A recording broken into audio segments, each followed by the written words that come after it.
इस भागवतम में गजेंद्र की कथा, पशु भी भक्ति के अभाव में भक्ति के साथ, भक्ति के कारण भगवान के पास पहुंच सकता है और याचना कर सकता है। तो इसे समझने की आवश्यकता है। जो लोग कहते हैं भक्ति में कारण ढूंढते हैं, बिकॉज अभी मेरे बेटे का प्रमोशन नहीं हुआ इसलिए मैं भक्ति नहीं कर रही, वो होने दो फिर करूंगी। अभी मेरा स्वंत मिल्लू नहीं बना, ओन हाउस नहीं बना हमारा, इसलिए थोड़ी दिन की बात है प्रभु, अभी मेरे बेटी का विवाह होने दो, उसके बाद देखो मैं कितना भक्ति करता हूँ। लोग नाना प्रकार का कारण बताते हैं, कारण ढूंढते हैं, प्रयोजन, जिस कारण से मैं भक्ति नहीं कर पा रहा, अभी मेरा फाइनेंशियल स्टेटस ठीक नहीं हुआ, ठीक है, इस कारण से मैं नहीं कर रहा हूँ। तो श्रील प्रभुपाद जी ने उदाहरण दिया गजेंद्र का। न तो उसका कोई बैंक अकाउंट था, न उसका कोई पर्सनल घर बनाया हुआ था, न उसके पास कोई डिग्री थी, उसके पास किसी भी प्रकार की वो वस्तु नहीं थी जिसके लिए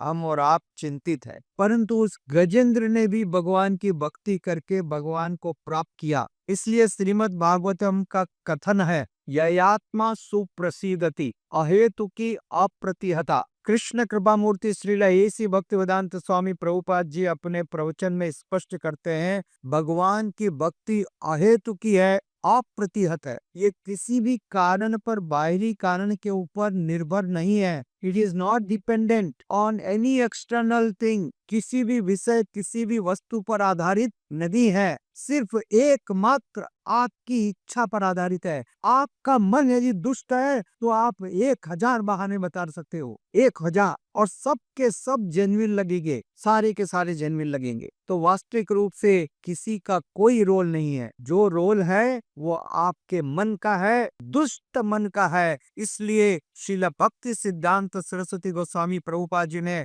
अद्भुत कीर्तन लिखा और उस कीर्तन का शीर्षक है दुष्ट मत। तो यह पहचानने की आवश्यकता है, हम हमारे शत्रु के साथ रहते हैं और उस शत्रु के ऊपर विश्वास करते हैं जो भरोसा करने के योग्य नहीं है। वो हमको हमेशा धोखा देते आया है और अब भी धोखा देने में कामयाब हो गया है। इसलिए जब गजेंद्र ने भगवान को प्राप्त कर लिया तो अब आप किसी भी प्रकार का बहाना बनाना बंद करके इस भक्ति को स्वीकार करें। बाकी सब बहाना है, ठीक है। Everything is a lame excuse. भक्ति इज नॉट डिपेंडेंट। भक्ति के ऊपर भगवान निर्भर है, भक्ति भगवान पर भी निर्भर नहीं है, ठीक है। भक्ति भगवान पर भी निर्भर नहीं है। हाँ, भक्ति भगवान पर कंट्रोल करती है, भगवान भक्ति को नियंत्रण नहीं करते हैं। भक्ति परम स्वतंत्र है। तो कृपया करके इस भक्ति को सिंसियरिटी के साथ, पूरी निष्ठा के साथ स्वीकार करें।